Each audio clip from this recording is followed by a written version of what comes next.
नमस्कार, मैं सरफराज कुरैशी अपने सहयोगी मनोज पांडे जी के साथ हम लोग आज चर्चा कर रहे हैं अमित अग्रवाल की गिरफ्तारी को लेकर। अमित अग्रवाल वही शख्स हैं जिनको ईडी ने शेल कंपनियों को लेकर गिरफ्तार किया है। आज उनको विशेष अदालत में प्रस्तुत किया गया और 7 दिनों की रिमांड ईडी को मिली है। हालांकि ईडी ने 14 दिनों के रिमांड की मांग की थी, मगर अदालत ने उन्हें 7 दिनों की रिमांड दी है। ये अमित अग्रवाल खासकर इन दिनों सुर्खियों में बने हुए, आखिर कौन है ये अमित अग्रवाल? आइए इनके बारे में पूरी जानकारी अपने सहयोगी से लेते हैं। जी मनोज जी, ये अमित अग्रवाल आखिर कौन है? देखिए, अमित अग्रवाल एक व्यवसायी हैं और ये धनबाद के चिरकुंडा से वहाँ ये अपना शुरू किए काम। और उसके बाद ये उस समय मैग्नीज, आयरन और ये सब का ये जो काम करते थे, ये ट्रेडिंग का काम करते थे। उड़ीसा से मंगाते थे और दुर्गापुर, मैथन, इस तरीके में जहाँ फैक्ट्रियाँ थी वहाँ बेचते थे। लेकिन इनका पैतृक एक काम था डालडा वनस्पति बनाने का, और वो जामताड़ा में मिहिजाम है, वहाँ पर इनका मिहिजाम वनस्पति करके था। और एक जो सेल कंपनी का जिक्र आपने किया, तो उस सेल कंपनी के लिस्ट में एक कंपनी का और नाम था, औरा फिल्म्स स्टूडियो करके, कलकत्ता की।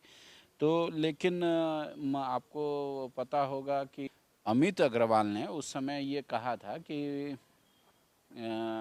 ये जो कंपनी है 1973 से है और फिल्म प्रमोशन से जुड़ी हुई या एडवर्टीज़मेंट बनाने का ये सब सारा काम करती है। तो उस समय इनका ये जो बिज़नेस चल रहा था, तो ये मतलब एक व्यवसाय थे। और उस ज़माने में इनके पिताजी और इनके चाचा मतलब एक जाना माना मतलब रईस चेहरा थे।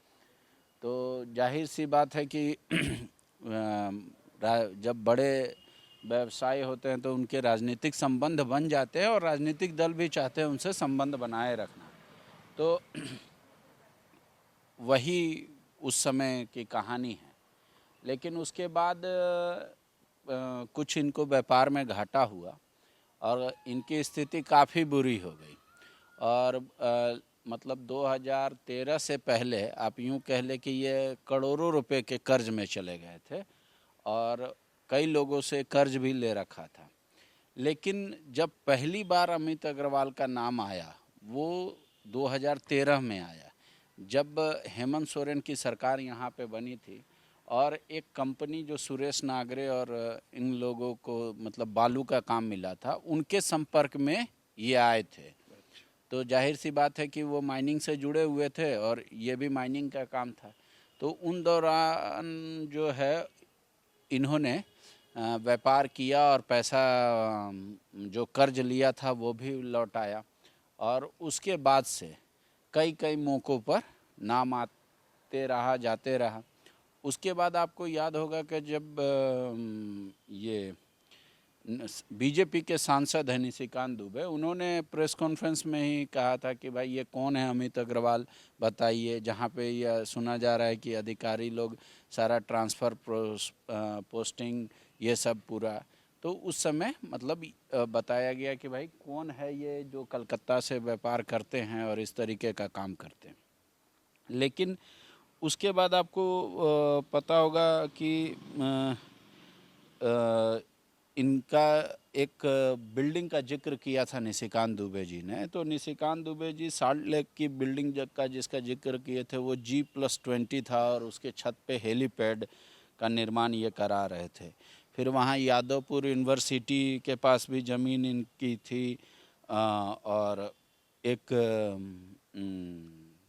सीए भी हैं देवघर से, उनके भी संपर्क में रहे। फिर वहाँ पे एक्रोपोलिस एक मॉल है, वहाँ पे भी ज़मीन और कंस्ट्रक्शन का काम कर रहे थे। और जब 28 सितंबर 2020 को इनके घर में आयकर का छापा पड़ा और इनके सहयोगियों के यहाँ, तो लगभग 40 करोड़ रुपए का जो वित्तीय अनियमितता की बात मतलब आयकर ने अपनी ओर से कही। तो आयकर को इन्होंने यही बताया कि चूंकि वो G+20 जितना भी वो सारा कमर्शियल बिल्डिंग था, तो कहा कि उस दौरान जो बुकिंग हुआ था क्लाइंटों का जो वो लेना चाह रहे थे, वो हमारा एंट्री है। उन्होंने कहा था कि भाई आप देख सकते हैं वो सारे पैसे उसके हैं, लेकिन वो बात आई गई नहीं। उसके बाद फिर जब सेल कंपनी और ईडी का प्रकरण शुरू हुआ राज्य में, तो उसमें रवि केजरीवाल आपको याद होंगे, वो पहले जेएमएम के पार्टी में भी थे और उन्होंने फिर उनको पार्टी से हटा दिया गया। तो रवि केजरीवाल ने जो ईडी को पूछताछ में जो बयान दिया, उस बयान के आधार पर फिर से एक बार अमित अग्रवाल या उनके सहयोगियों की पूरी तहकीकात होने लगी कि कहाँ से पैसा आता था, क्या इलीगल माइनिंग का पैसा आता था, मनी ट्रेंड होता था। इस बीच आपको याद होगा कि एक खबर आई थी जो लगभग 31 जुलाई को वो अधिवक्ता जो है राजीव कुमार झारखंड हाई कोर्ट के, वो गिरफ्तार हुए थे कलकत्ता में मॉल में, और 50 लाख रुपए वहाँ से मिले थे। तो खबरें आई थी कि भाई सेल कंपनी से इनका नाम हटाने के एवज में ये मांगी गई थी रकम।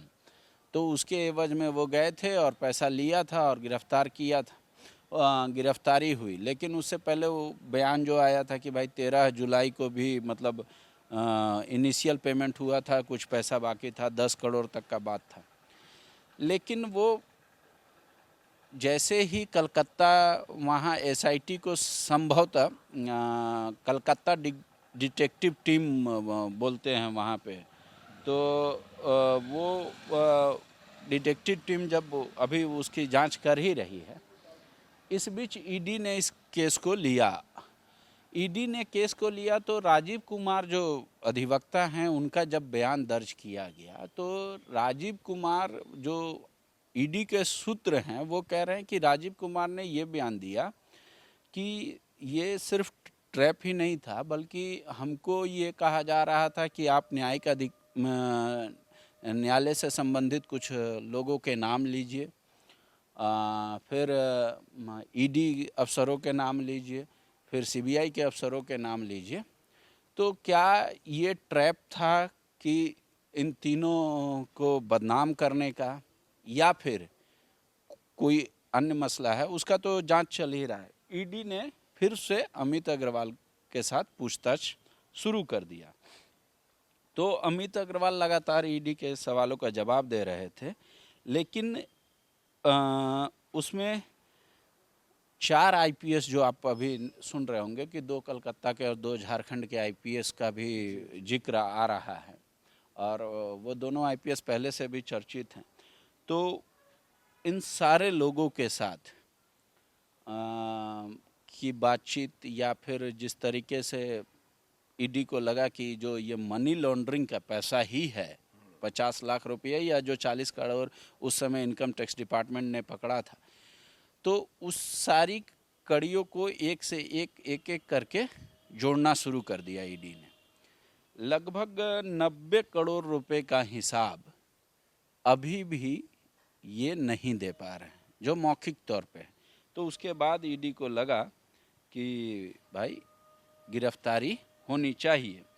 इससे पहले आपको पता होगा कि इनकी जो कलकत्ता में अचानक जो प्रॉपर्टी खड़ी हुई, तो उसमें कहाँ से पैसा आया, वहाँ कितना इन्वेस्टमेंट हुआ, उनसे भी संबंधित इनसे सवाल किए जा रहे थे। तो राजीव कुमार का मसला बना, क्योंकि ये खबर आई कि भाई राजीव कुमार ने अमित अग्रवाल या उनके लोगों को ब्लैकमेल करने की कोशिश की, फिर पैसा लिया, ये तमाम चीज़।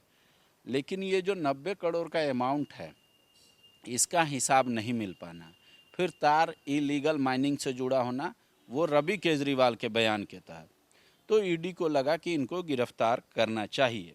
लेकिन कई चीज़ आपको इंटरेस्टिंग तथ्य जो ईडी के लोग बता रहे हैं, हालांकि इसमें क्या सच्चाई है वो हम नहीं कह सकते, क्योंकि ये फ़िलहाल सूत्र के हवाले से खबर है।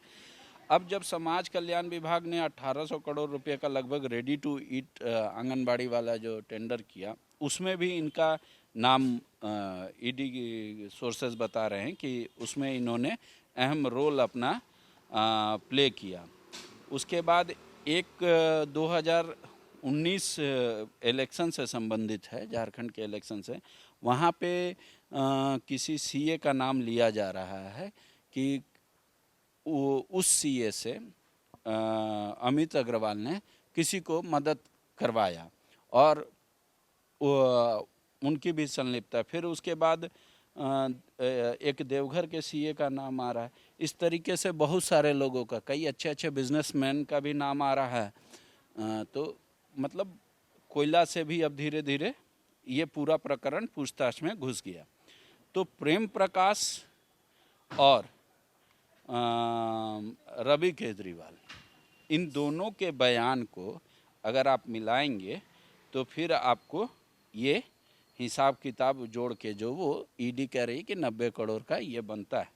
तो ये मनी लॉन्ड्रिंग का मामला बनता है, कितना इसमें जांच होता है, क्योंकि वो ऑलरेडी कलकत्ता डिटेक्टिव टीम जो पुलिस की है, कलकत्ता पुलिस की, वो भी जांच कर रही है। इधर सेल कंपनी वाला भी पूरा जांच चल रहा है। उसके बाद अमित अग्रवाल की गिरफ्तारी हुई और जैसा आपने कहा कि रिमांड पे उनको 14 दिन का मांगा, 7 दिन मिला। लेकिन अब बीजेपी आक्रामक हो गई है, क्योंकि निशिकांत दुबे ने पहले इसका पीसी करके कहा, उसके बाद प्रेम प्रकाश का गिरफ्तार होना। तो कह रही है कि वर्तमान में जो हेमंत सोरेन की सरकार है, क्या वाकई में उस सरकार को मतलब इन ऐसे लोगों का संरक्षण प्राप्त था, मतलब सरकार की तरफ से, तो इसलिए आक्रामक हो गई है। और कुछ आप तस्वीरें भी देख रहे होंगे कि व्हाट्सएप में उसको ये वायरल किया जा रहा है, तो उस तस्वीर को भी दिखा के पूछा जा रहा है कि रिलेशन क्या है। खैर ये तो ईडी अभी जांच करेगी, लेकिन जाहिर तौर पे हर दिन ईडी जितनी कार्रवाई में एक एक आगे बढ़ रही है, जेएमएम की मुश्किलें बढ़ रही है। अब एक चीज़ ये कह सकते हैं कि अभी जो एक सूचना है कि रवि केजरीवाल ने कई आईएएस अफसरों से यहाँ पर फ़ोन पर लगातार बात करते थे और भी कई पदाधिकारियों से। सीडीआर में इसका ईडी ने ये निकाल लिया है।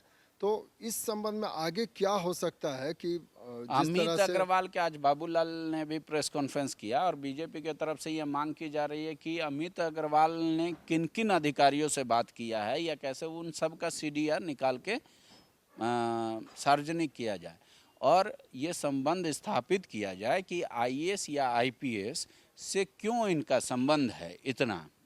मान लीजिए मित्र होंगे, 1 होंगे, 2 होंगे, 4 होंगे, या कितने मित्र हैं और मित्र होने के पीछे की वजह क्या है।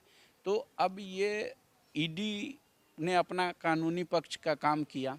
अब ईडी जो रिमांड पे लेकर पूछताछ करेगी, वो दिनों दिन जो डेवलपमेंट होगा फिर न्यायालय को वो जो बताएंगे हम लोग भी बताएंगे। लेकिन अब ये ईडी के हाथ से मामला एक तरह से कह कि अब राजनीतिक दलों ने अपने पंजे में ले लिया है और ये एक सत्ता पक्ष और वर्सेस विपक्ष की जंग शुरू हो गई है।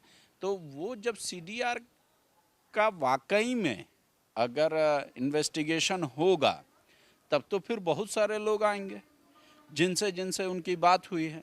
कई ऐसे भी लोग हैं जो मतलब जो सोर्स बता रहे हैं कि उनकी बात मतलब कई और राजनीतिक दलों में भी हो रही है। तो उन सारे लोगों को क्या ईडी बुला के पूछताछ करेगी या उनमें से कुछ लोगों को बुलाएगी ईडी पूछताछ के लिए या नहीं बुलाएगी, वो तो बाद में पता चलेगा। लेकिन अब जो ये 7 दिन गुजारेंगे अमित अग्रवाल ईडी के पास, तो जो रवि केजरीवाल ने कहा था, क्या उसका काउंटर क्वेश्चन तैयार करके रखे होगी कि अमित अग्रवाल आएंगे तो इनसे ये पूछताछ होगी।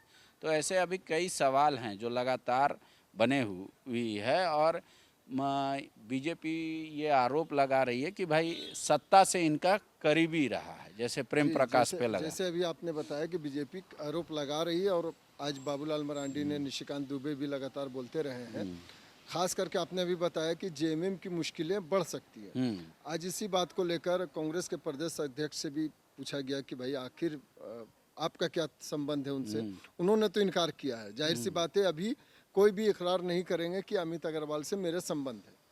तो आगे में क्या जेएमएम अलग थलग पड़ेगी या महागठबंधन उसके साथ नजर आएगी, इस मामले में इसको क्या नजर आ रहा है नहीं, आगे? ये शुरू से आप देखिए, जो ये प्रकरण शुरू हुआ, मुख्यमंत्री के जो प्रतिनिधि हैं उनकी गिरफ्तारी से, पंकज मिश्रा से और प्रेम प्रकाश और यहाँ 47 मिलना, तो इसमें सरकार का बैकअप तो कर रही है कांग्रेस, लेकिन वाकई में कांग्रेस के जो लोग कह रहे हैं कि संबंध नहीं है, तो संबंध नहीं है कहने का मतलब ये नहीं है कि हम जानते नहीं हैं, हो सकता है। अब कैसे संबंध है? व्यापारिक संबंध है तब तो सवाल के दायरे में है। अगर सिर्फ दोस्ती हाय हेलो वाली संबंध है तो भी चलेगा। तो इसलिए अभी जो है, अगर जैसे ही बीजेपी आक्रामक होगी तो हो सकता है उसका डिफेंड करेगी, या जेएमएम खुद सक्षम है, कांग्रेस का उसको हेल्प नहीं चाहिए। लेकिन अब मतलब यूँ कहे कि एक एक पॉइंट जिस तरीके से बढ़ रहा है, और जो सेल कंपनी का पीआईएल दायर किया गया था कि भाई इसका इन्वेस्टिगेशन होना चाहिए, आप कहे कि एक तरह से वो बढ़ चुकी है गाड़ी। अब ये ईडी को जांच करना है कि अमित अग्रवाल के पास जो संपत्ति है उसमें पैसे किनके लगे हुए हैं, वो किस सोर्सेस से आए, जो पैसे आए हैं क्या उनके टैक्स पेड हैं, नहीं है, 1 नंबर से आए, 2 नंबर से आए, इनके किनके संबंध है, या अगर इनके पास पैसा आया तो क्या कोई इलीगल तरीका भी था या किसी का इनको संरक्षण प्राप्त था, इस वजह से इनके पास पैसे आए। तो वो सारी चीज़ें इन्वेस्टिगेट होगी, तब पता चलेगा कि वाकई में सेल कंपनी है कि नहीं है, या फिर सेल कंपनी और कितने बने हैं। लेकिन चूँकि रवि केजरीवाल का जो बयान है, उसके बाद प्रेम प्रकाश जो हैं, उसके बाद अमित अग्रवाल, तो इन सब से जब पूछताछ होगी, और पहले से है पंकज मिश्रा का आपने पढ़ा होगा कितना लंबा चौड़ा चार्जशीट तैयार किया गया, तो पेज नंबर 51 पढ़िए और 100 के बाद पढ़िए, तो उसमें मतलब काम की चीज़ें आपको मिलेंगी, जिसमें उस चार्जशीट को देख के ये लग रहा है कि वाकई में और इन्वेस्टिगेशन की ज़रूरत है। तो अब ईडी का रुख क्या होता है, न्यायालय का आदेश क्या होता है, लेकिन फिलहाल बीजेपी को एक बल मिला है और बीजेपी उसका फ़ायदा उठा रही है। नेता लगातार ट्वीट कर रहे हैं, आक्रामक हो रहे हैं। लेकिन मैंने इसलिए कहा कि जेएमएम की मुश्किलें बढ़ेंगी, क्योंकि इससे पहले भी जेएमएम लगातार जैसे जिस तरीके से डिफेंड कर रहे थे, और अभी जो काम किया, उसके बाद मुख्यमंत्री फिर से आपकी सरकार, आपके द्वार और आपके अधिकार जो जा रहे हैं। हाँ, तो एक तरफ से सरकार पे ये आरोप लगना भ्रष्टाचार का, दूसरी तरफ वो कल्याणकारी योजना, तो उसको कहीं डाइल्यूट ना हो जाए, इसलिए ये जेएमएम की मुश्किल होगी कि जेएमएम किस तरीके से इन सारे आरोपों से इतर मुख्यमंत्री की छवि को लेकर जनता के सामने जाएगी, या जो बातें कहेंगे। जनता के 2 कान हैं, तो दोनों कान से क्या सुनती है जनता, या जेएमएम चाहेगी कि दोनों कान से सिर्फ हमारा ही सुने, किसी और का आरोप ना सुने। तो इसलिए अब ये थोड़ा पार्टी वर्करों के लिए भी टफ है, और जो यहाँ जेएमएम में वरिष्ठ नेता हैं उनके लिए भी ये टफ है। आपने न्यायालय की बात की कि न्यायालय में अब ये देखना होगा कि न्यायालय इस मामले पर क्या करता है।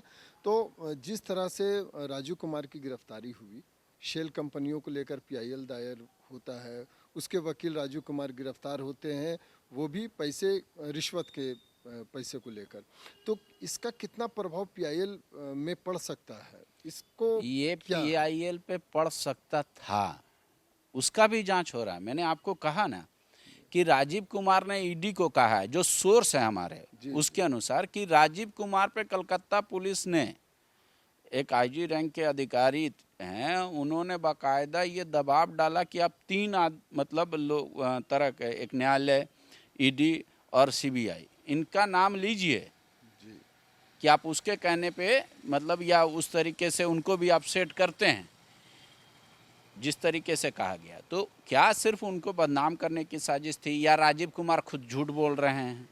राजीव कुमार ये बात नहीं स्वीकार कर रहे हैं कि हाँ वो पैसा हम लेने गए थे केस मैनेज करने के लिए।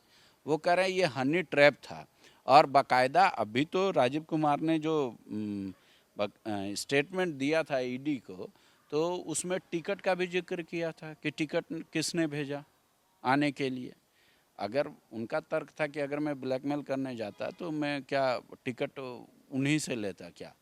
तो अब उसकी जांच अलग बात है, लेकिन उस बीच से उभरा हुआ जांच अब ये ईडी कर रही है और वो जांच कलकत्ता पुलिस कर रही। तो अब दोनों कहाँ को रिलेट होता है वो देखना होगा।